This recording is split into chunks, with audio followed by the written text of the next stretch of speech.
open PAS at the moment. I haven't opened up a Slido today, so please use the chat function. We'll try and get to these questions, but I think because it's just me from PAS, I think I might just have to invite live questions and handle things that way. That might be the easiest. But if Richard joins later, he'll be able to help me with that. I'm really pleased that I am joined by Tom Reynolds from DEFRA. Tom is the Markets and Register Policy Lead. I think what we'll do is we have a series of sort of preset questions, if you like, that have come out of previous events, and I think I'll sort of interview Tom, and we'll pause for questions at appropriate points. But as I say, please use the chat function for specific questions, and if we don't get to those today, they're a really good way of me sort of recording things and getting back to everyone at a later point. So what I'm going to do, we're going to make a start. I'm going to share my screen. So I've got a short set of slides that have got a few questions on for Tom as we go through. So let's see, done that one. So we're going to start with the question, how can local authorities offer BNG units on their own land? So Tom, over to you, and yeah, welcome. Hope you're well, and yeah, we're looking forward to this. Yeah, thanks, Martin. Good morning, everyone. Thanks for joining us today.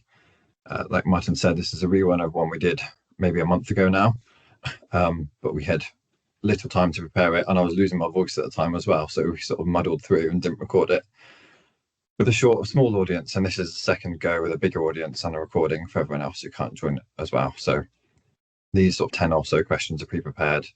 We answered them last time. I'm going to do the same again, but we'll have other little bits of questions from yourselves too. So yeah, feel free to use the chat. Nice to meet you all. For those who haven't met, I'm Tom Reynolds. I'm the policy lead for the Register Markets work, like Martin said. I'm working on BNG and DEFRA and Natural England for about 4 years now on those topics. So question one, yeah, this was the first one, and I think one of the ones that local authorities we hear a question about quite a lot and want an answer to, and it was, how can local authorities offer biodiversity units on their own land? So I'm sure you're all aware that off-site biodiversity gains need to be secured by a Section 106 planning obligation or a conservation covenant, and that's a contract between two parties, which means that you probably can't enter one with yourself, because as both the landowner and enforcement body, which means other sort of creative solutions are needed to solve that problem. We've produced some guidance on this. I can drop a link to the page in the chat, and it's sort of towards the bottom under the heading Securing LA Land using a Section 106 agreement, and then there's a bit on securing LA land using Conservation Covenant agreement. But ostensibly there are 3 sort of ways that we think it can be done under each of those. So using a Section 106 agreement, you could set up a special purpose vehicle, which is effectively a separate legal entity, and then the local authority can be one party in that agreement, and the other vehicle can be the other party, and you can do it that way. In places where there's a 2-tier authority, you could enter agreement with the county council or vice versa. So I appreciate it doesn't work for unitaries, that one, but I think it could work where there are the 2 planning authorities which cover the same area, which are different legal entities effectively, and both can enter planning obligations. And the third option is lease land to a tenant. So you could provide a 32-year lease to a wildlife trust or somebody who then effectively is the landowner, and they could then enter a planning obligation with yourself as a local authority, and then you could then enforce those obligations on lands you own but have leased to the tenant, and the tenant is responsible for meeting the obligations and managing the land and so on. So those are the main 3 different ways that we think you can do this using Section 106 agreements. And then there's 3 using conservation covenants as well. I'm not going to go through those, but I'll put a link to the chat. We can talk about that if folk want to in more detail, but I think I'll wait and see if there are any questions that come up on it first, and I'll put that link in now if anyone hasn't seen it. Oh, Lucy, yeah, colleagues have too. There you go, got it 3 times now. Thanks, Martin. Okay, we've got a question from Louise. Are you happy to take a question, Tom? It's not a question, sorry. It's just that we can't see your slides going through, actually. So I don't know whether you need to share the screen. I just thought I'd highlight that. I think a few others have had the same issue. You can't see with the slide?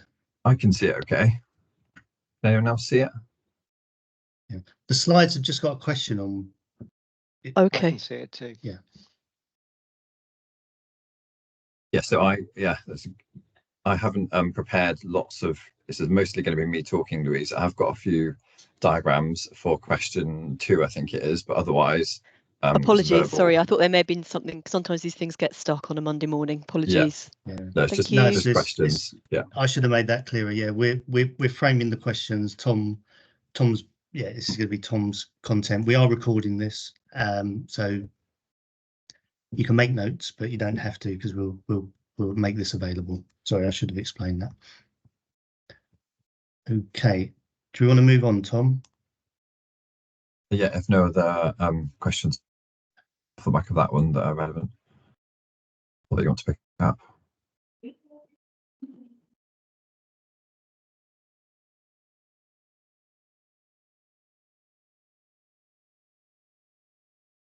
So next one, why councils and communities have an interest in thriving and having a thriving local off-site BNG market. I have prepared a few slides for this one. So if Martin, you want to stop sharing, and then I will screen share.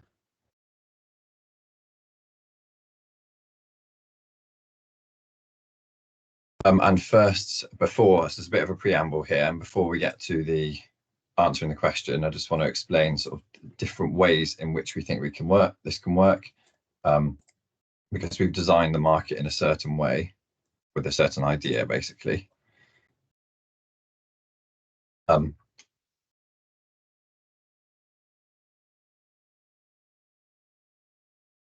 So traditionally, this is a kind of a diagram I've just threw together myself of how I think Section 106 agreements usually are entered into between local authorities and development sites. So normally you get, in my understanding, for each development site that needs to be made acceptable in planning terms and planning conditions don't cover it, then you can create a Section 106 agreement planning obligation, which requires certain other things to be delivered in relation to that development. And how that might look for BNG is where you've got one gain site somewhere, big land, 1,000 hectares or acres, quite a big site that's far exceeds the needs of any one development, but they might end up selling units to different developments, more than one development. And so if we apply that traditional model of one sort of Section 106 agreement for each development, then you end up with multiple agreements that include part of the off-site location and the development all tied together at a planning application stage. And that could work. BNG absolutely could work. I mean, each one of those Section 106 agreements probably needs its separate registration on the National Register, and then units can be allocated to the development, and then they can go and get the game plan approved and start development and so on. But it's a bit clunky. It means 3 Section 106 agreements, 3 times the legal work and so on. And there's another option, which is possible because of how we design the register regulations to allow the market to be a bit more flexible. And that is that we've set it up so that a site can be secured independently of any development and then registered as a whole without any allocation effectively. And then it can be allocated off in bits over time. So in this model, the local authority could deal with an off-site game site provider, secure that site with a Section 106 agreement, make sure that agreement includes everything that the register regulations need it to. So someone required to create a habitat, someone required to maintain the habitat and monitor it and so on. And then the site can be registered. And then as developments come forward, each one of those doesn't necessarily need its own planning obligation because the site is already secured. Developer would have a contract of sale with the game site provider that says, for example, we agreed to pay £100,000 in return for allocation of 10 units of grassland on the register or whatever it is. And then the allocation can happen on the register, the game plan can get approved, and so on. And in that example, you've only got one Section 106 agreement. All the work's put in up front into getting that live, securing the site. And then it means a lot less work later on. So you don't need then a Section 106 agreement for every development. So that's kind of the backdrop here. Either one is possible. Either of those models is possible under BNG. The latter one is kind of my preference. That's the one that we would encourage because it upstreams a lot of the work and will lead to less work over time because you haven't got all the admin and the legal costs and so on around a Section 106 agreement for every application that comes forward that needs offsite units, which is what will be the case in that first model. So that's just a quick overview of the different models of how to secure gain sites. Why then? So why is it? Why should you guys take an interest in securing gain sites proactively and getting stuff ready so that it's there for when developments need it? Well,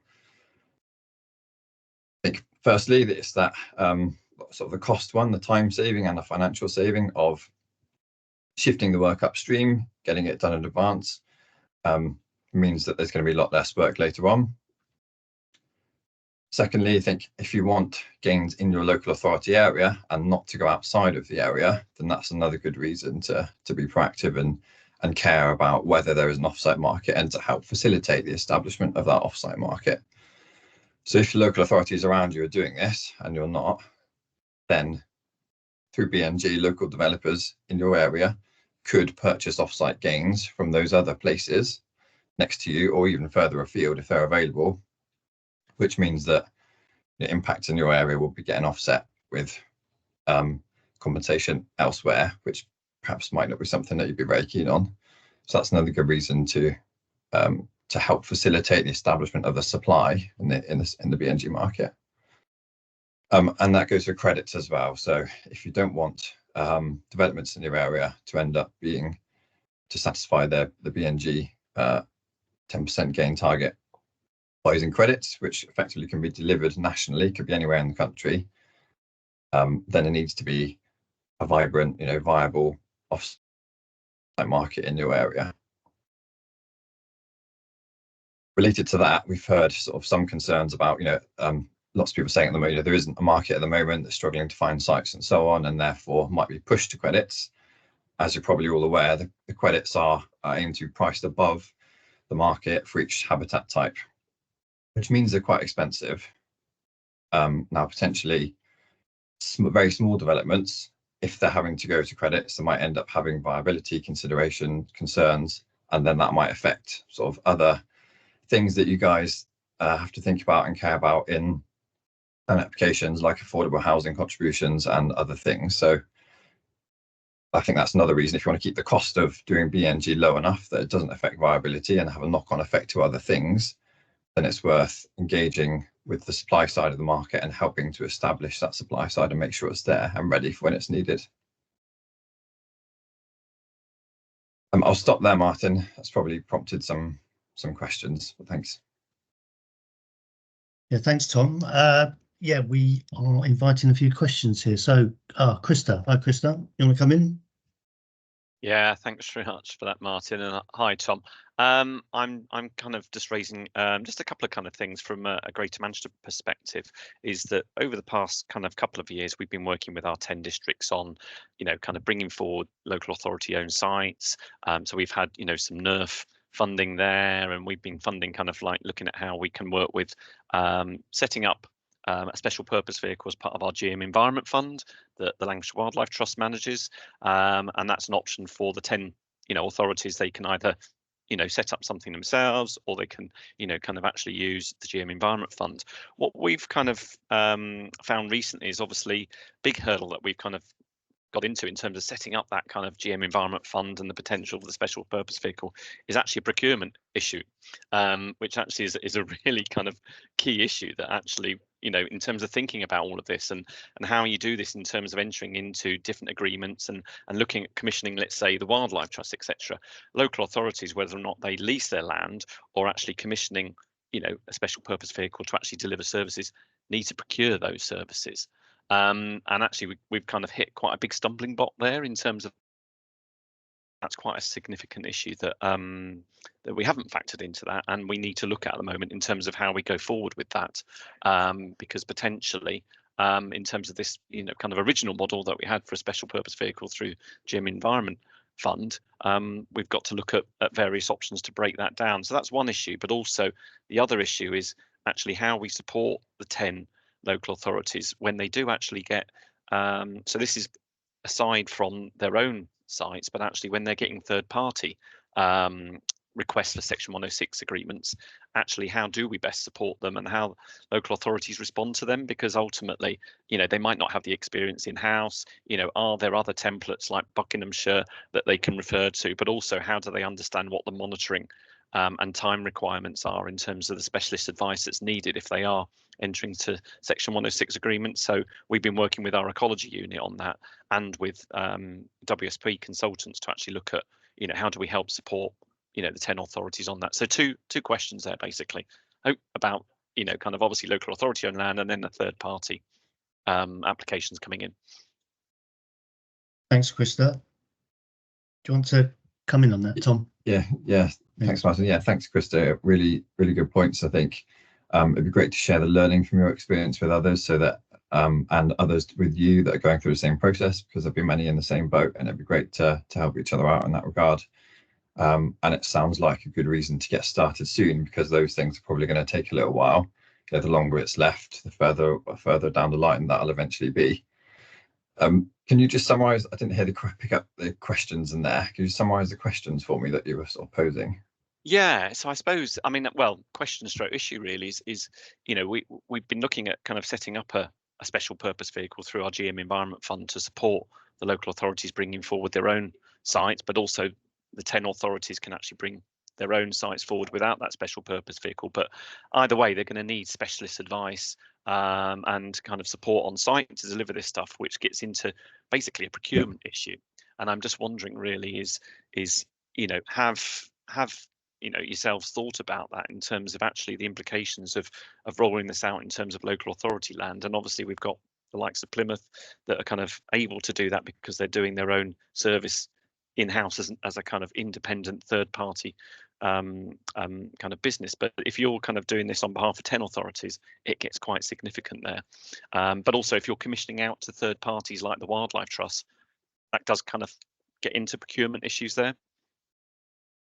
Yeah, I mean, so I guess you're probably bound as to the same or similar procurement rules as we are in central government around tendering and so on. So it's a case of like any other government service, isn't it? Where if you've got a thing you need doing and you haven't got the people in house, you need to run a procurement exercise to find the best person to do it in a fair way. Yeah, that's what you mean, isn't it? Yeah. I suppose you kind of run into things where you're trying to set up one special purpose vehicle for the whole of, let's say, Greater Manchester. Actually, you know, we've spent a lot of time doing that through our NERTH applications, but actually, you know, encountering that procurement thing has set us back quite a significant amount. So it's probably a question for other people actually, in terms of actually how they kind of looked at kind of addressing that and going about that, because there's probably experience from other authorities out there that have kind of, you know, kind of crossed this already and how they've gone about addressing that. Yeah, absolutely. I'm not going to try and speak on the machinations of local authorities. Yeah, no problem. Thank you. Okay, yeah, let's see if we can bring others in on that particular topic. But Louise, you've got your hand raised. I don't know if it's on Krista's topic or something. It's different. Not really. It was just really a contribution to the discussion, if that's helpful. Thanks for the name drop, Krista, on the Buckinghamshire work. So I'm not talking around our own land holdings. That's something we're working on sort of separately, and we're very aware that we need to ensure that we have, you know, consider conflicts of interest in our regulatory capacity. But in terms of the regulatory side of it, and we've set up our sort of a service for reviewing landowners' sites to come forward for a Section 106. we started that just before Christmas, and we've now got 13 sites that have been registered of interest in our county. And obviously we're totally different from Crista. We're a unitary authority, so we don't have those sort of two-tier government issues that you're describing. But sort of just to sort of make people aware, do have a look on that. I've dropped it in the link in the chat, and we've come up with some calculators on how much money we think it's going to cost us to first of all set up the initial reviewing of the reports and all the information ecologically, and having a look at various issues of additionality, plus the legal side of it with our in-house lawyers, up to sort of a stage where we feel we could sign a Section 106. And then beyond that, we've kind of come up with another calculator around complexity of the habitat and the size of the site in terms of how much time we think we're going to spend, and therefore how much it will cost to monitor that site over the 30 years, or whatever the management plan says, because it could be over 30 years. So just wanted to sort of just make people aware of that, and whatever we can share, we will. But one of the things I just wanted, another sort of side point really, was I think one of the real advantages of this for local authorities is that you can really use this to steer some of the sites that you might want to take forward from a nature conservation perspective, in line with your LNRS priorities as they develop. So we've sort of looking at all of these sites and thinking, well, which ones of these do we want to take forward from that strategic point of view as well, noting that we're a large authority, and that's not the same for everybody, but I just wanted to pop that in there, as well as obviously the other advantages of needing the units and not wanting to go for statutory credits. And just one more point to Tom, and I think this is maybe a question or maybe a point, is something that's happened to recently that we've discovered just last week, because as you're going through these things, you learn stuff. And we have got 2 Section 106 that we've signed off in the last couple of months. The details are on our websites, but what we've realised is, obviously, because we've had a local plan BNG requirement for some time in all of our local plans, and now we've got the statutory requirement that came in February or April. But actually, some of the sites that are going to be registered on there will have units sold which won't be statutory. So I don't know, you guys, how that's going to work. So we are the signatory to Section 106. So obviously we will be doing our sort of check to make sure, but there's a potential element, if that makes sense, of double counting there, because some of those units which might be registered on the National Register might already have been sold for a pre-mandatory requirement because we had local plan BNG. Sorry, that's really long, Tom. Yeah. Feel free to ask me to concise that, but I just wanted to highlight something that's just recently crossed my mind. Thank you. Yeah, thanks so much, Louise. That's great. And thanks for sharing all the sort of the first half of that. It's really useful to hear.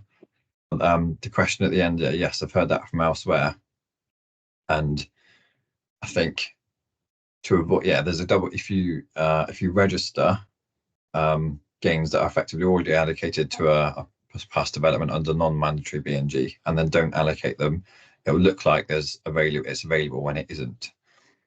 So I would suggest one of two things: either do register it as normal and then allocate it, so there'd be nothing requiring anyone to allocate it legally, and you'll have to pay the fee. Someone will have to pay the fee to do it.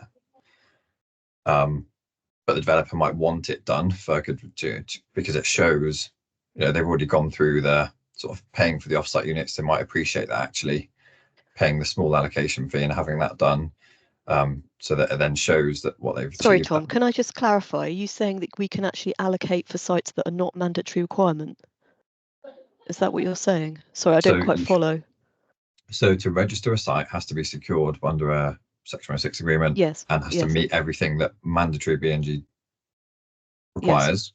Yes. Then separately to that, there's an allocation process whereby you submit a metric calculation, which identifies which development it's going to be allocated to, how many hectares of what habitat types, and the biodiversity unit value of those allocated habitats. And then that is recorded.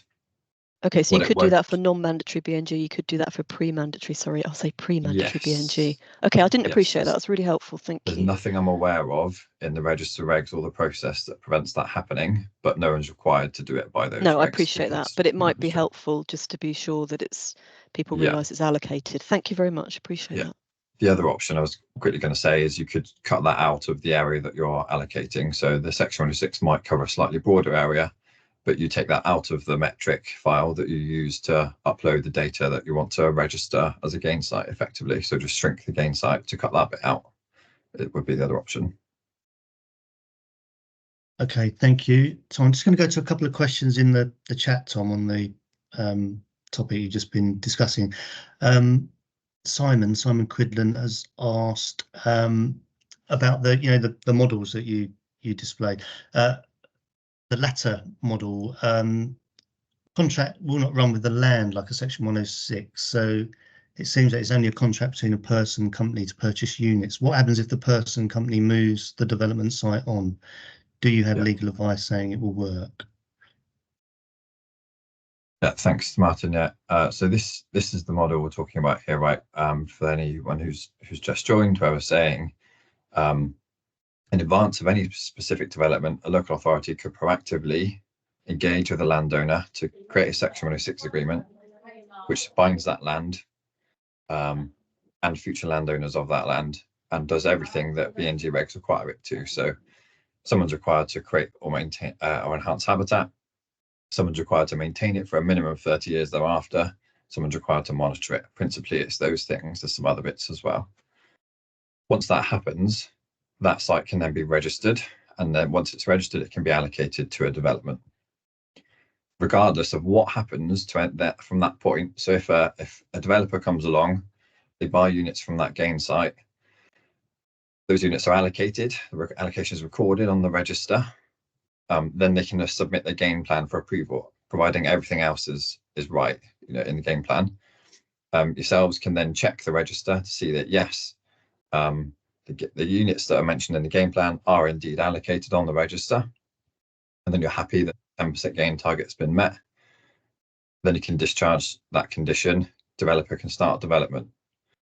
The developer at that point potentially has no obligation in relation to the gain site at all. The landowner for the gain site, through the Section 106 of the local authority, is bound to create habitat, maintain it, monitor it for the duration, regardless, in fact, if they of what happens to any developments that are relying on units from that site. So you're completely separating out the developments from the gain site.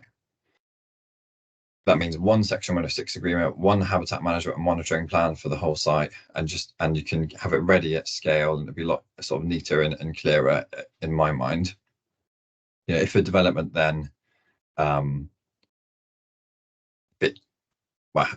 not sure what was meant by I don't know if Simon's there and wants to come in, but seeing if the development site moves on, I wasn't quite sure what that meant. Hello, yeah. What I mean Simon? is, you said one point there, and you said this contract binds future people. How can it? Surely a contract is between the parties. It's not a Section 106 which runs with the land. That's the point I'm making. So when if the company or person or whatever, when I say moves on, i.e. sells it, how does that contract, which was with that person alone or company alone, how does that relate to the actual development site? I'm a fairly new patient. I've never used the online service before. I did at my previous doctor. If they're running, can just mute if they're not. Someone needs to mute. Excuse me, can we put on mute? And none of I'll mute them. There we go, I've muted them. Well done. Yeah, good question, Simon. So yeah, what I meant was the Section 106 agreement is a local land charge and binds successive landowners. So if the landowner who owns the gain site, if they pass away and it's transferred to someone else, or if they sell it and it's transferred to someone else, it will show up on the land charges before that person buys the property, and they will also be bound by that. So regardless of what happens to any of the developers or the developments, the obligations of the landowner for the gain site are always enforceable against the current landowner. I understand that. I get that. I'm talking about the purchase of the units by a private contract. How is that linked to the site, the application site that's purchased them? There seems to be a missing part of the process here. We have experienced this through the sale of third-party sand capacity. So how where you must have the SAN capacity, which is purchased, or unit, whatever currency you want to call it, to the development site that's purchased it. Development A, development B, development C purchase biodiversity units, SAN capacity, whatever you want to call it. Yeah. Right. And for that development to proceed, it must have evidence that it's purchased those units, the development, not the person or the company. You see, so that's where I'm coming from. So it seems to be there's a break in the link between the mitigation and the development side, which I can't get my head around it, how that latter process works, because if what we have to do is we have the host section 163, which has the SAN capacity for biodiversity units, equivalent model, and each development site enters into a private contract. We need to see evidence that the contract's been entered into, and then the purchase capacity units has to be entered into a section 106 to bind it to the development site. You see, so which runs with that. So the capacity purchased by contract is bound to the development site. I can't figure out how this model you're saying does that. It seems to be a contract purchasing units, but not so that's the necessarily tied to, unless the person company that's purchased entered in the contract actually develops the site. So we've got the allocation function for the register, and it's there for that exact reason, right? So development cannot go ahead until the game plan's approved. Game plan cannot be approved until all offsite gains, in fact, are allocated, and allocation is recorded on the national register, which is publicly available for everybody to see.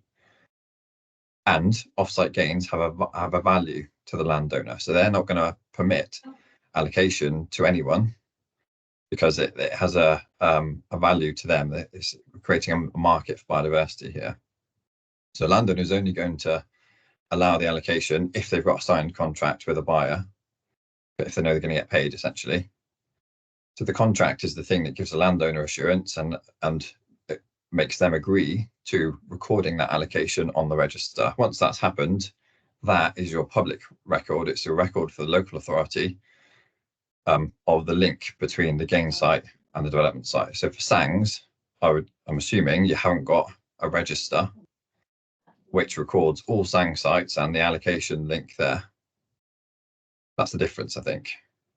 Well, I'm hoping that what you're saying as registers is legally robust. That's what I'm concerned about. But okay, we'll wait and see how it pans out, I suppose. Yeah, thanks for the question anyway. Thank you. Just another quick one about responsible bodies. Tom, the biggest issue for councils bringing forward their own land is lack of responsible bodies with whom to sign conservation covenants. Is there any sort of update on where we are with responsible bodies, etc.? So we've got, I think, 5 designated now, a mix of Natural England, private companies, and a couple of local authorities, I believe. And I think there are another 20 odd applications in the works, but more all the time. That'll be out of date quite soon. So it's a rolling. There's no window. It's just a rolling basis. The team's constantly receiving applications, reviewing applications, making recommendations to Secretary of State to designate. So it's happening constantly. Okay. And as soon as they get appointed, we'll blog about it and make that known. Okay, we've got invite a few more questions. I've got a question from Will and then Andrea. Hi, Will here. Actually, Martin, you just read out my question. But right. that was about the responsible bodies, because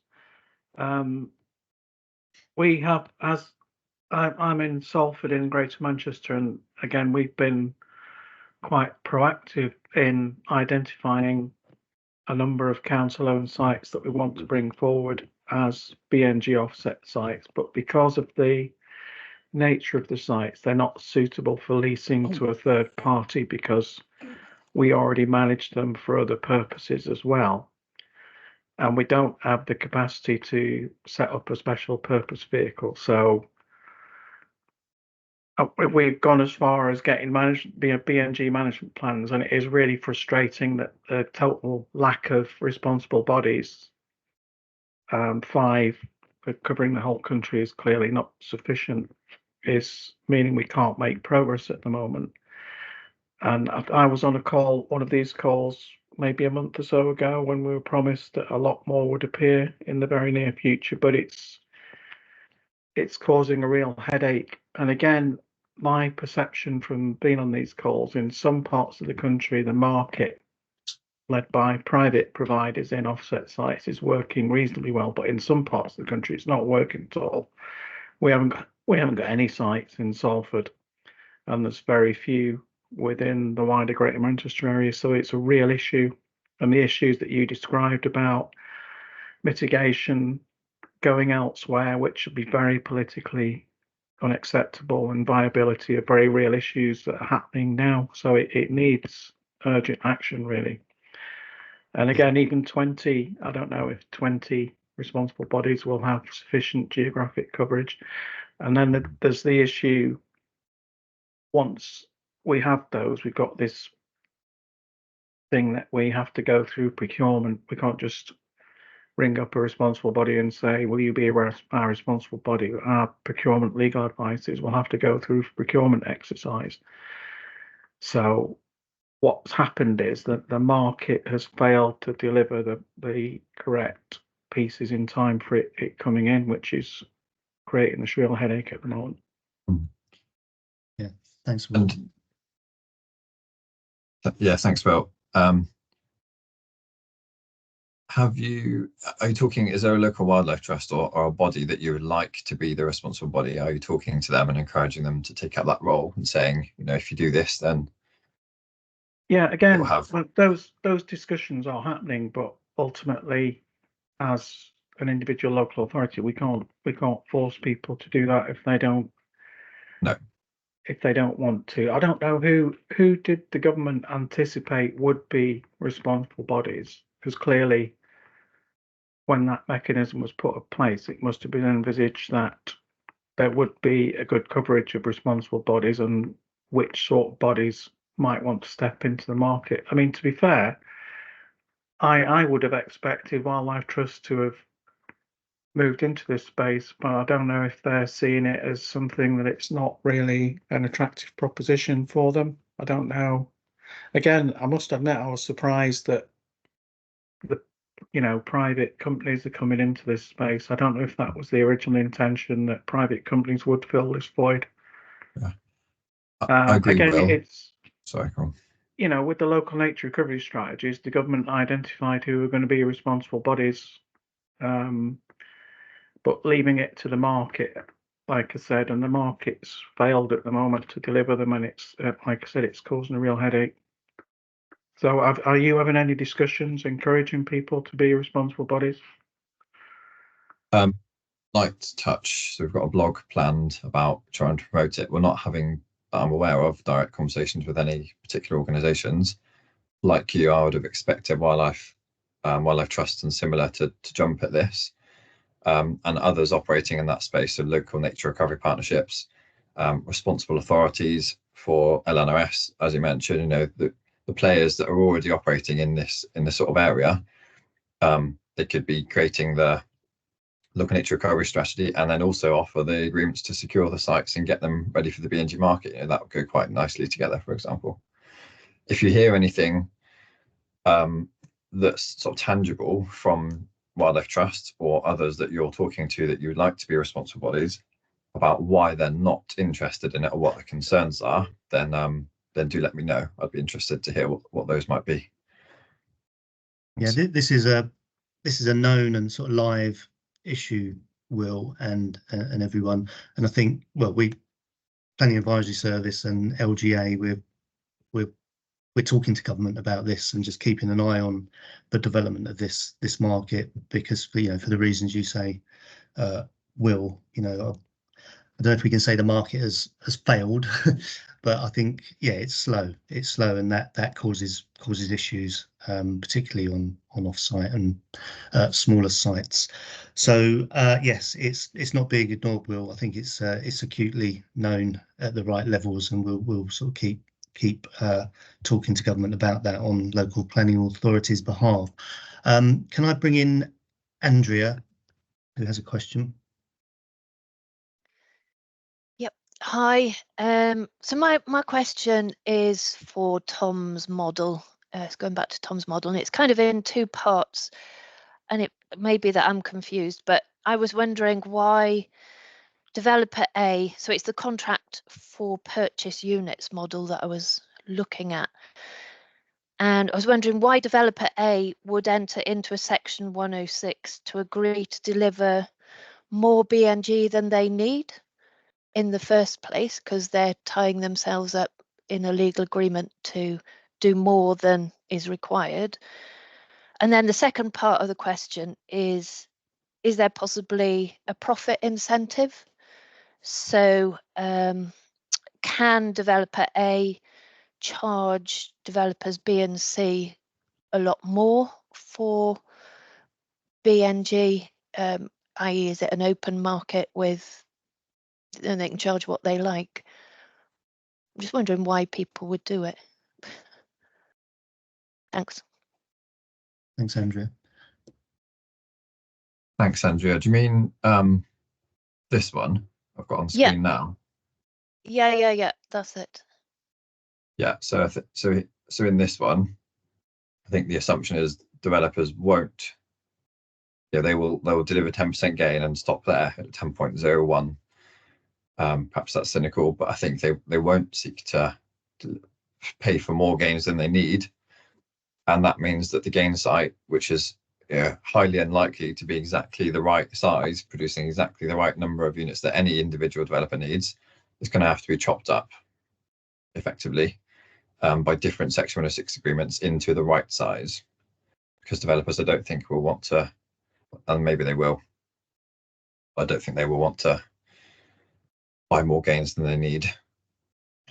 Well, that's my point really. If developer A has got a site and they deliver 10% biodiversity net gain, why would they enter into a Section 106 to deliver more than that 10%, which they would have to do to enable B and C to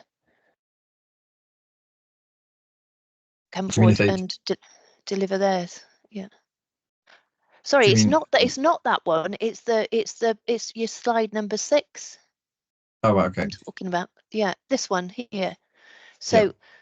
Developer A has, it was one Section 106 agreement, development A and gain site A. So they enter into a Section 106. And then you said development B and development C could also contract into the same Section 106. And my question was, why would development A enter into a Section 106 that is greater than the need for development A? Yeah. So the answer to that is that I think is to take this slide firstly.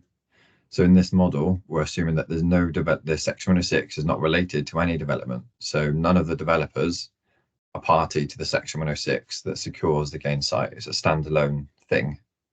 So it's a standalone site. So it's not, because I was reading it, development A and gain site A were linked, you see. That was.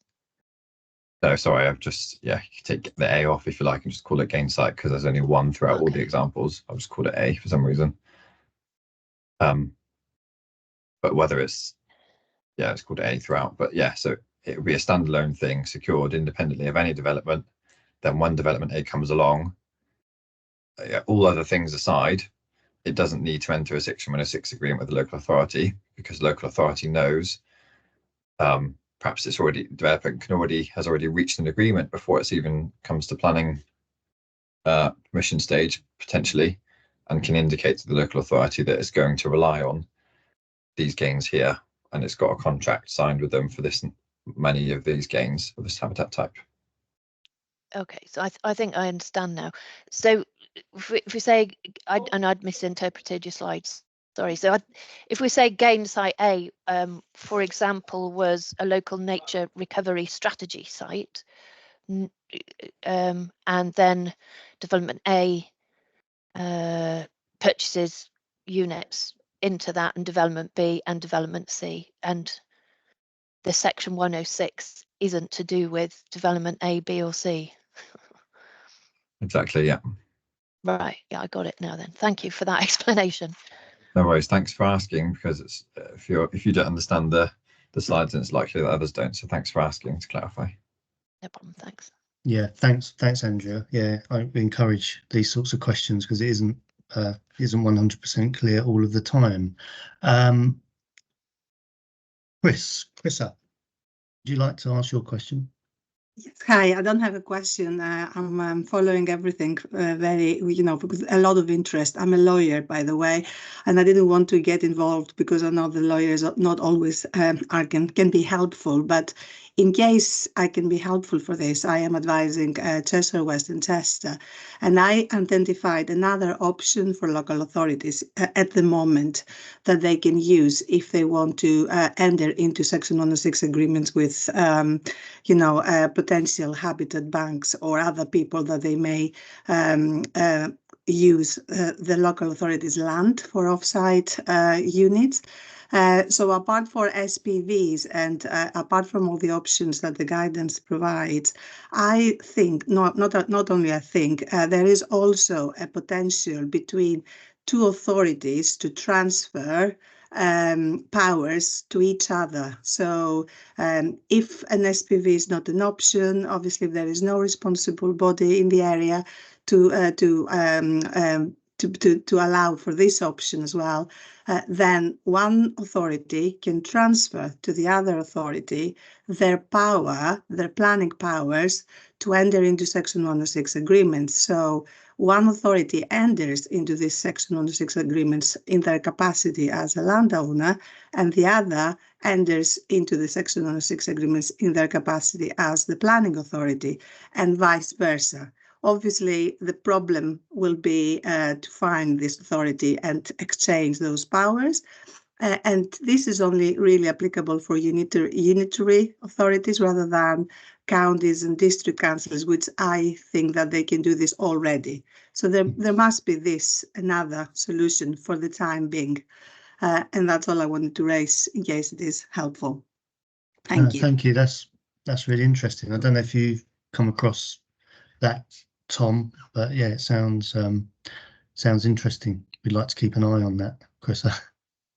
Yeah, thanks very much, Chris. I haven't heard of that, but thanks for piping up.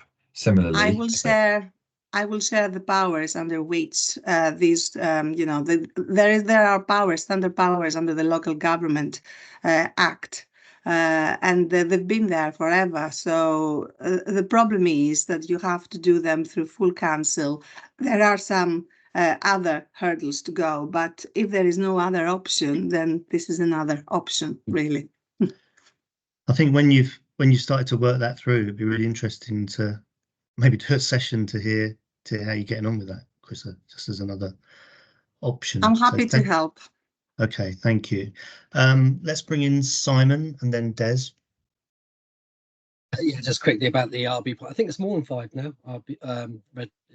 RBs, because I know that we've just been given that status at Bracknell Forest. But given what I've just heard, because the only reason we're doing RB status is that we can, another council can do it, and we can do a bit of trading because we're stuck at the moment. And we're hoping that this other authority comes on. But we've been inundated with requests actually, but there's no way we can take the position where we can act as RB for everyone because we're just simply not resourced to do that, and we won't be. So unfortunately, we've been kicking back with people, a bit like Natural England have been doing, really. So I'm not sure that has been factored in as well. You might have a lot of RBs, but they still may not be able to act, I guess. Yeah. But I think we're going to look at that other route as well, actually, because that sounds promising. Thank you. Thank you. Just before I bring in Des, Tom, are you okay with how this is going? Do you want to bring some of the other questions forward yet? We'll go to Des, but just have a think about that, because it feels quite useful keeping these questions going. But I wonder if we're, as far as you're concerned, might be missing some of the other stuff that you want to go through. I mean, I've covered the main sort of content I want to do around the slides, and trying to promote, securing, facilitating the supply side. So that's a big tick for me. I think, yeah, all the conversation's been really useful so far. So happy to keep going. But I think we've got another 8 questions on these slides to work through, and about half an hour. So okay, let's bring Des in, and then we'll move on to the next question. Thanks, Des. Thanks. Tom, you asked for some feedback on responsible bodies. So I work for Swindon Borough Council, and I'm not asking for feedback on our responsible body application, but we submitted it at the beginning of November. We've been asked questions subsequently, things like on our structure charts a couple of times. In terms of why wildlife trusts don't want to be responsible bodies, we do a lot of partnership working with ours, and we have a partnership agreement with our wildlife trust. They are very reluctant to apply to be a responsible body because they're worried about the risk. So currently they're not submitting their application, but I think you were seeking feedback, and thanks very much for the way you've gone through this. Thank you. Thanks, Des. Appreciate it. I think you wrote in the chat, or a couple of others did. So yeah, keep that coming. Thank you. Okay, let's just move on to our next question, which is, where are we?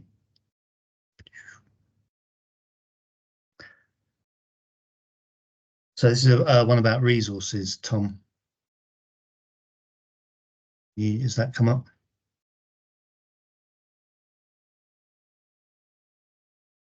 You're on mute. I'm muting myself. This one, I think possibly the next one might go together around funding as well. Okay. Well, that was a separate one. So go back to this. Yeah. Yeah. So I think another reason why. So if you're entering into Section 106 agreements with gain site providers, you can cover your costs from doing that. So I think all the costs of doing BNG should eventually fall on the developer in the price of the biodiversity units that they're buying from off-site providers. But there's nothing to say that you work out your costs of creating the legal agreements and monitoring them, and that's passed on to the landowner, who passes that on to the developer through the sale of units. So I think that's another reason why. So if you're not playing that role of securing sites with local authority providers, then you're not going to have that potential source of income for doing some of the monitoring of work and enforcement work and so on. And now there's no rules, or there's no fixed amount here. I think each authority will probably arrive at a slightly different amount based on its own experiences and projections of what costs it might have. But that in effect, I think, is a potential income stream that could help fund some of the work around BNG. So help with the resourcing, basically, in the short term or medium term as well. So it's worth thinking about that. Okay. Should we go on to the next one, Tom? Yeah, happy to. Yeah. Apologies, my system's very clunky today. Right. So this is thinking about the local authority market regulator role. How much work would there be when responsibilities bodies are appointed, and the thing about how national some of them might seek to be. Yeah, I think we've touched on quite a lot of this already, haven't we? We've had a really good discussion around sort of responsible bodies already. Yeah. I think the honest answer is, we don't know. We've got a rough idea of the size of the off-site market each year, which is around 6,000 hectares. That's from a study you've probably all seen that's published in 2021 or done in 2021 and published alongside the consultation. But we don't know how many, we don't know how much of that is going to be secured directly with local authorities or by responsible bodies, or what might define that split. So I think the short answer is we just don't know how this might play out. What I will say is the longer, obviously, like we've talked about, more responsible body applications are coming in and responsible bodies being appointed over time. So I guess over time, the likelihood is that they could fill the void more in the future. But at the moment, local authorities are best placed to do that because they're already there and have the power around planning obligations. Okay, let's keep going then. Yeah. There's the question about the cost of the agreement, cost recovery arrangements. Yeah. Yeah, so this is the one that I thought was linked to number 3. So I kind of covered this already. We've covered this. Yeah, I think we've. Yeah, should keep going. Well, I'll just say quickly, in terms of the costs. So we've covered cost recovery. I think in terms of the costs, yeah, we've put some points in the guidance around this, but it's important that you think about all the costs that are going to arise of dealing with the off-site BNG market, and that they're all covered. So, and the same goes for landowners. So legal costs is an obvious one, but monitoring costs, inflation over 30 years, lots of things need to be thought about in arriving at the right costs to charge to make sure that you don't end up out of pocket. And the same goes for landowners too. Okay, thank you. Let's keep going. So risks of entering into that long-term agreement. I think that's quite a big one, isn't it? Even if you're comfortable doing some of this, it's a long time to be tied into something. Yeah. So I think the funding one, if local authorities not charging enough or landowners not charging enough to cover the cost of everything that's going to need to be done over the 30-year period, then there's a risk there. So make sure you think about all those things, involve your finance colleagues and so on. And then there's some things that we think should be considered before creating planning obligations or conservation covenants, like the likelihood of what's being proposed on the site actually being achievable. So I've had a couple of questions around like sites near the cliffs, near the sea, and what happens if through coastal erosion the site ends up in the sea. They can't maintain a grassland habitat or something, or salt marsh or whatever it might be, if the land is no longer there. And it's worth thinking about, both yourselves and the landowner thinking about what happens in that scenario. So often called force majeure, or like coastal erosion is one example, but other extreme climatic events which might mean that an outcome can't be achieved, and there's nothing that the landowner could have done about it. What happens there, and how are you going to deal with that, the risk of that happening? So it might be that they're required to then create it somewhere else, or there's some sort of other like offsetting mechanism or something. Okay. I think the next question is about this sort of market regulator role. So our role, local planning authority's role in entering Section 106 and sort of facilitating that market, and how we actually how we prioritise things in that sense. Yeah, thanks, Martin. So been asked a few times, and on the last call we had of this, I think there's a healthy discussion around this, and heard that, what we're talking about here, nothing is forcing local authorities to do any of the things we've talked about today. It's entirely optional. The regulations don't force yourselves to go out there and secure standalone Section 106 agreements with the landowners. I think there are benefits to doing so that we've talked about today, but you don't have to do it. And there might be good reasons why you don't want to do it. So landowners might coming to you might come to you that you've got concerns about in terms of what they're proposing or how they're proposing it. There might be things that you think are red flags that suggest that you shouldn't be entertaining a planning obligation with them, and that would be a fair reason to refuse to do so. So the ecological viability of what they're saying, if they're going to create salt marsh in the uplands or something just completely nonsensical and that's never going to happen, obviously don't then enter a planning obligation that requires them to do that, because they're not going to be able to do it. Another one would be where you've got concerns that they've perhaps cleared the site beforehand. So this is prevented now in the regulations, but it still could occur, unfortunately. If you think there used to be a woodland there, they've chopped down the woodland, and now they come to you saying, look, we're going to plant trees and create a woodland. Probably a reason not to entertain an agreement on that site. So there are definitely some reasons why you might not want to do it, and perfectly justifiably. Okay, there's a question from Timothy. Hi, Timothy. Hi, yeah, Tim. Just related to that point, Tom, about so defending a reason to refuse. I think the reasons are likely to be much more subtle. I think it's very unlikely. Yeah, obviously, if there was a provider who was trying to create some completely wrong habitat in the wrong location, then you would refuse it.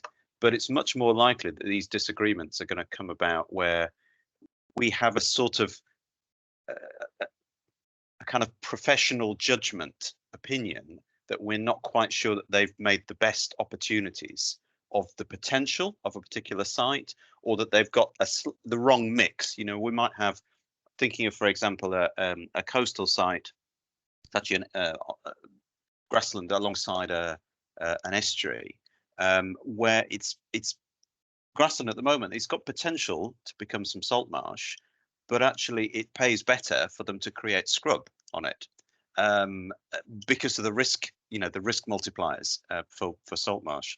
And so we might be missing a very good opportunity. It's probably one of the few areas in our authority where there's an opportunity to create some salt marsh habitat. But if it's not in their commercial interests, because there's very little demand for buying salt marsh units, or they're going to generate more units by planting scrub, it's just disappointing. And that's where the local planning authority might say, well, we'd rather you didn't do this. We'd rather you did it differently. And we've got to come to some agreement, or we might be saying, sorry, we're not going to sign that agreement with you because we don't agree with your proposals. The point I'm making is it's much more likely to be kind of those subtle differences in where we're not quite aligned with them, and and they might have some beef with us and say, well, you were obliged to sign an agreement with us. Well, no, as you've said, we're not. But I think, this issue, that you put here, this defending a reason to refuse, it's a little bit of a thorny issue, because it's about professional differences of opinion. It's about one ecologist's opinion against another ecologist's, fundamentally. So it'll be interesting to see how it develops. I don't kind of pose that as a further question, but I just think it's an interesting area for us to watch. Thanks. Yeah, thanks, Tim. Do you want to comment on that, Tom? I just looking at the sorry, let's just bring in Krista. Krista's. Yeah, I think alongside that and Tim's kind of comments there, I think one of the things that we're kind of exploring at the moment in Greater Manchester, and this is through the support we're providing to our ecology unit, and consultants are looking at, is actually, kind of, well, what level of information is actually acceptable in terms of, kind of looking at administering those applications, and where do you kind of say, well, actually, yeah, that's a sufficient amount of information. I think, what we're trying to do is kind of look at, well, providing some kind of checklist there, or kind of, kind of some kind of guidance there in terms of actually, what level of information, what kind of things it needs to cover. And as Tim kind of said, particularly to ensure that local authorities have, a good grasp there in terms of actually what the site is doing and actually maximising the opportunities there. Because you could, as you say, Tim, you know, you could have quite kind of cheap units that are very easy to deliver, but actually are they delivering and maximising the amount of other benefits and wider benefits that you could potentially achieve on site, but that application isn't going to. So I think there's twofold there: is,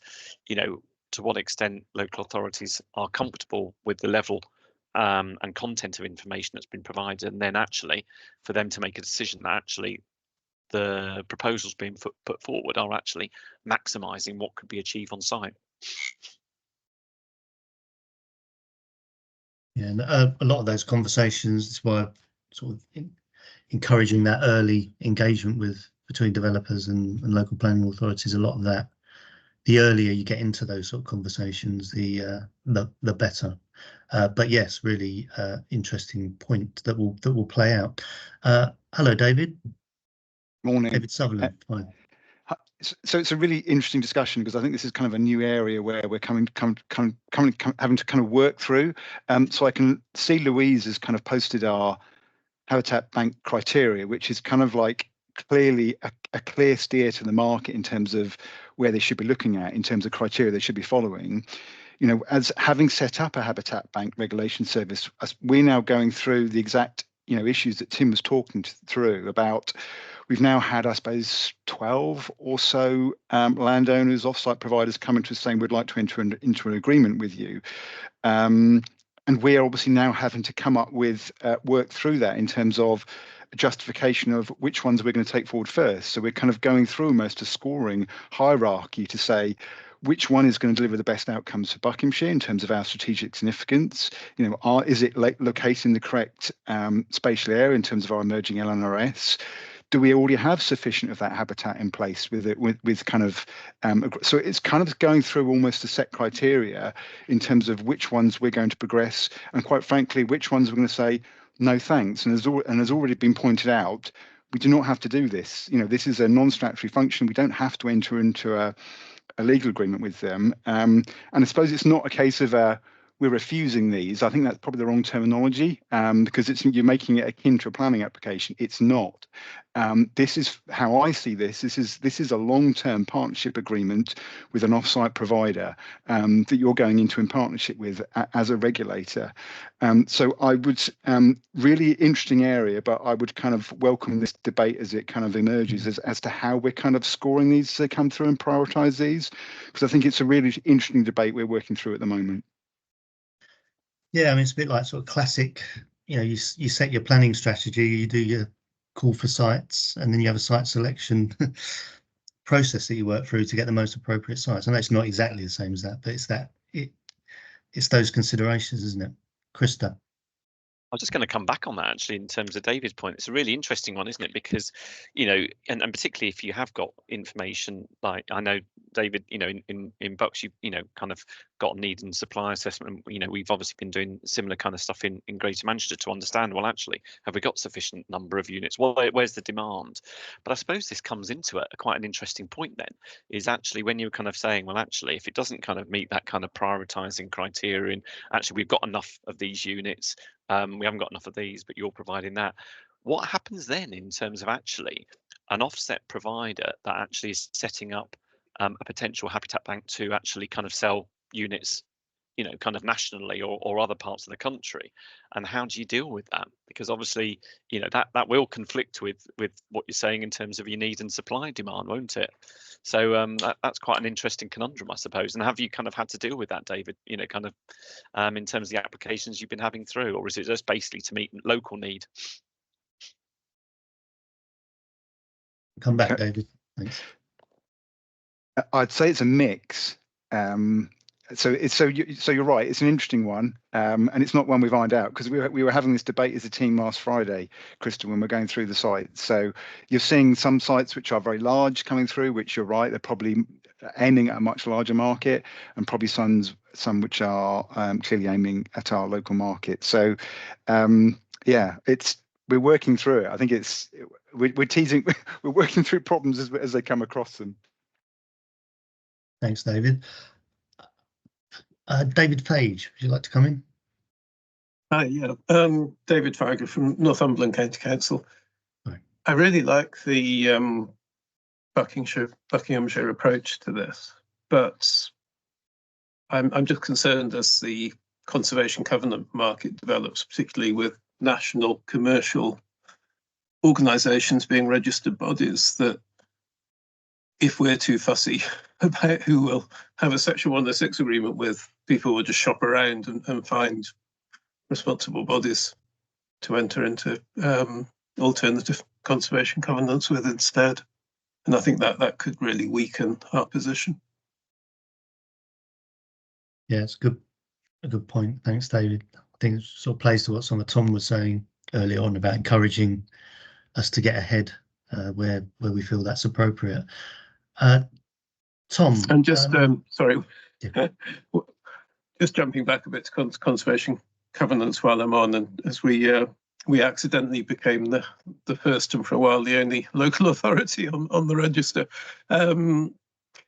So yeah, we've had requests from all over the country, but I mean we only registered so that when our neighbouring authorities also are registered, that we can have reciprocal agreements with each other, so we can use our own land. So I'm saying no to everyone who's asking for them. Okay, thanks, David. Right, we've got 15 minutes. Tom, is there anything we've not gone through that you'd like to just go through with the group, or shall we just open up to some general questions? We work through all the questions now. I think so. Unless is there anything specific that maybe we've missed? I mean, we'll never work through all of the questions that will ever come up. Yeah, happy to open the floor. Yep. Yeah. Okay, brilliant. Louise. Hi, yes, it's Buckinghamshire again. I just got a quick question, really. Just have we got any idea about where we are with timescales currently for Section 106s that have applied to go onto the register? What's the current time frame for getting those approved, and how many sites have you got on the register at the moment? I think I'll have a quick look now while I think last I heard there were 2 that completed the whole process, and I think 2 are going through the process. Was the last I heard. Unless Tom, you've got a more current figure. No, I just know there's a couple in process that may be there or thereabouts. So we can have a quick look. I'll get you live. Okay, thanks, Nick. If anyone's about to register land, that would be really interesting to know, actually, as well, because one of the things we're also, I know the Register Service is also trying to find out is, it's probably fair to say there's currently less land registered than had been assumed at this point in time. So if anyone's got lands that they're about to, or aware of sites are about to get registered, that would be helpful to know. Thanks, Nick. So we've just got 2 sites that are going through the process, but I didn't know. I think it says 6 weeks on the website. So I'm just sort of assuming possibly in the earlier days it might be a little bit shorter because you don't have the extent that you were sort of anticipating at this stage. I think because there's not been the extent, there may also be more attention paid to things being registered as well. So it could go both ways, Louise, I think, potentially. Okay, thanks. Amy, would you like to ask your question? Yes, thank you. I'm from East Cams. We've had a development, a biodiversity gain site, and they are split 50-50 between the Essex Clay National Characteristic Area and the East Anglian Chalk.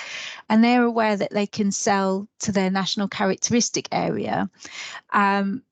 So they're outside of our boundary, and then completely different areas that they can sell to as well. We were wondering, and how do we record that?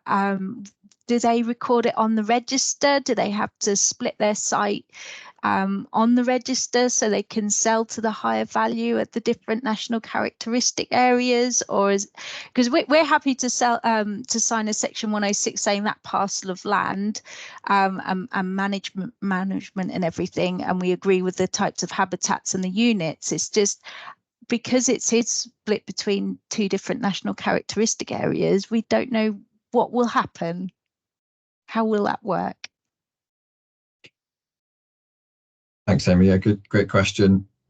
So because the fixed area of habitat, say 10 hectares of grassland or something, it's always 10 hectares and doesn't change. Yeah.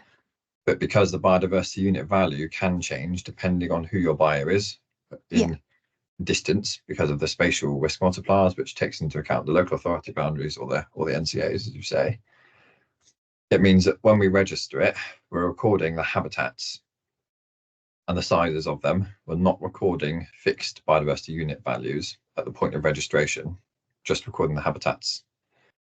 Then later, when say 1 hectare is sold to developer A, when that happens and they apply to record the allocation, we record both the area that's being allocated and the associated biodiversity unit value. Okay. So the metric file is what will calculate the unit value, and when they submit that to you with the game plan, you can check that you're happy with what the values they've used. So if they've used, so if you can check where the game sites are, and then check that you're happy with, they've applied the relevant, the correct spatial risk value based on the distance. Okay, thank you. Now, we thought it happened at allocation, but we just have no idea. We've not done it before. So thank you. Thank you for clarifying. Thanks, Amy. Thanks, Tom. Tim, would you like to come back in? Yeah, it's a different point. It's coming back. There seems to be a lot of discussion in the chat about the financial risks and the uncertainties of these obligations on planning authorities or indeed responsible bodies over 30 years. I'm not surprised at all that many wildlife trusts are still maybe sitting on the fence, but certainly worried about the uncertainties of the risks, especially given that even planning authorities, even local authorities, are kind of concerned about how do we calculate the costs.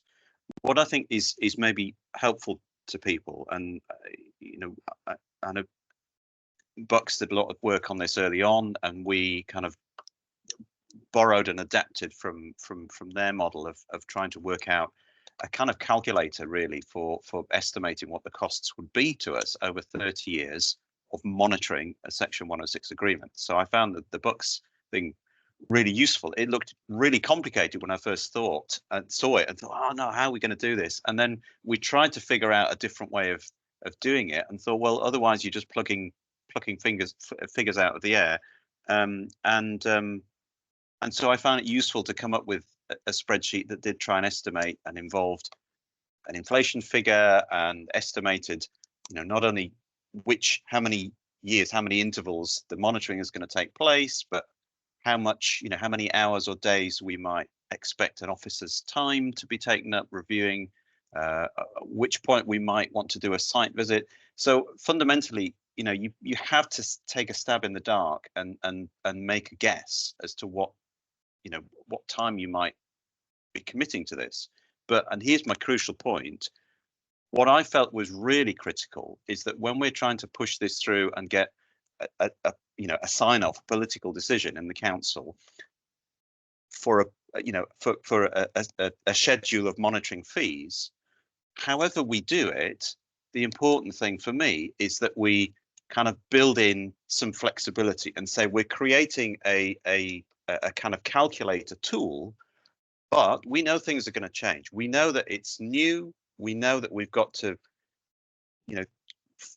shall we say, watch how the costs change and watch how the amount of time that it takes up for us to do this monitoring evolves. And as we know more, we'll be able to then go back into our tool and adapt and change the figures that we've used. So I felt it was really important, and if we're going to try and push through, a key decision, a council decision with a key decision maker, we wanted to, in parallel, say, here's our spreadsheet calculator. These are the assumptions that we've put into it, but also we're just approving the principle of using a calculator, and we're saying, please bear in mind that we're going to update the inflation figure that we use each year, and also maybe after the first 3 years or so, we'll have a much more kind of fundamental review and say, well, did we get it right?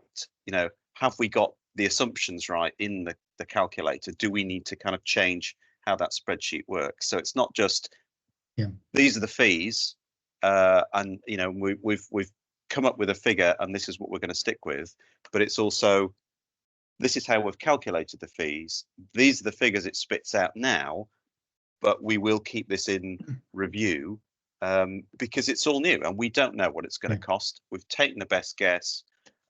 However, it's already been useful because kind of projecting from that, you know, that monitoring fees calculator, it's allowed us to kind of reassure, you know, kind of senior officers in our service that there will be an income.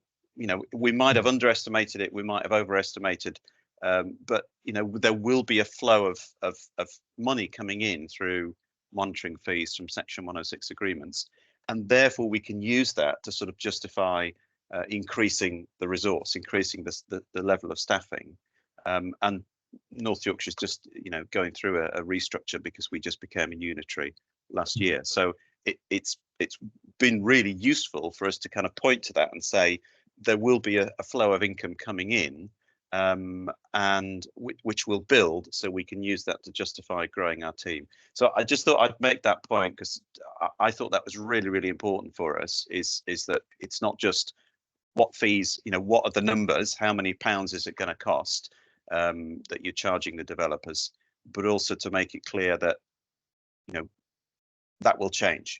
You have to keep that in review.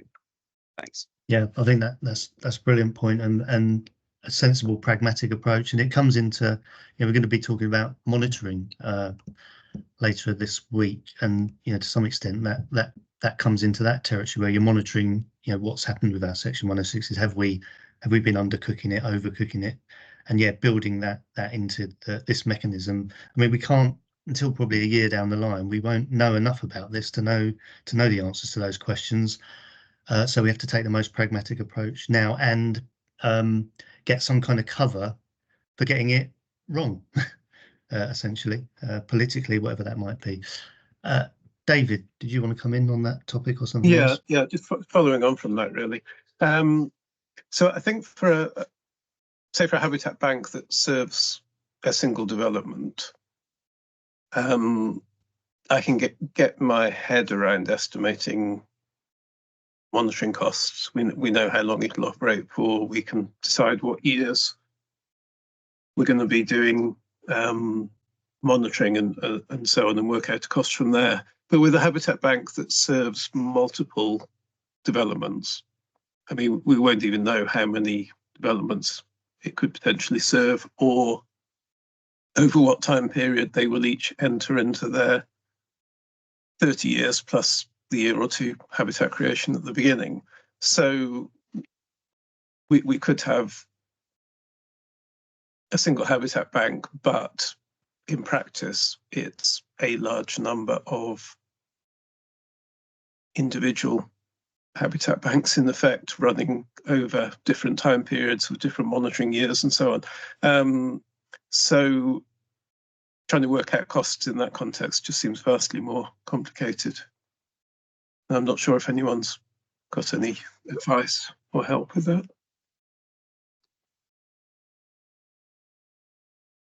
Does that come back in any way to the models you were going through, Tom? Or Simon, you want to come in? Yeah, we've got quite a bit of experience of securing monitoring fees for Section 106 for SANG purposes, third-party SANGs, all sorts. So we and now BNG monitoring as well. We've published our record on our website, our charging schedule for BNG, where we charge £3,600 per hectare pro rata of BNG, as on-site BNG, for example, but any site that provides less than that is a flat rate, 3,600. So that seems to be working so far. Year one we secured 10 grand, year two 20, now year three just gone about 80 grand. So it's building up. That's not income yet. That's because it would filter through in Section 106 agreements.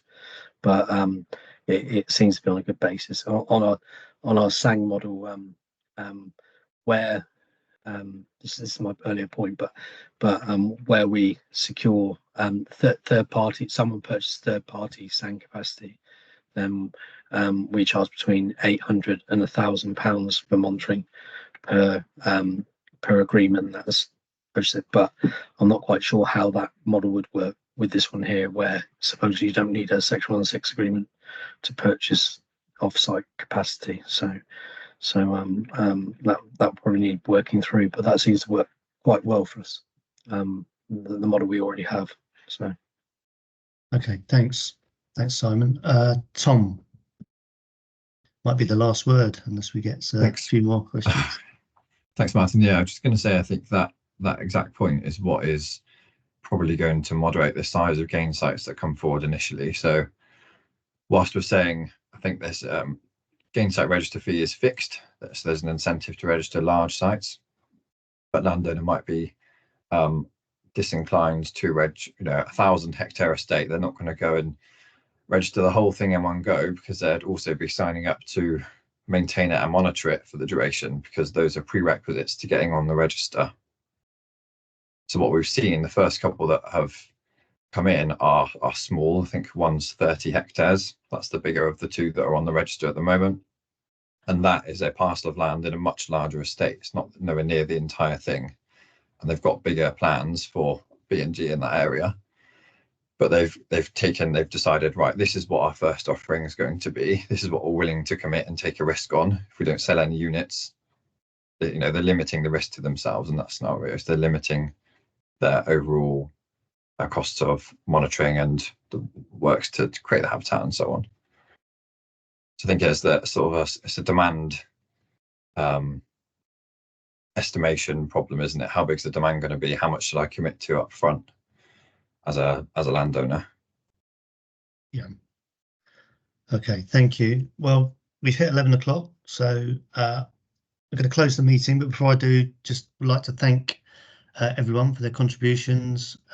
Thanks for coming along today. We will be making the recording available, and we'll also try and publish some notes from this session as well once we've distilled them into some sensible topics. So brilliant. Thanks ever so much, and see you all at the next deeper dive or the next drop-in or whenever. Okay, thanks ever so much, everyone. Thank you.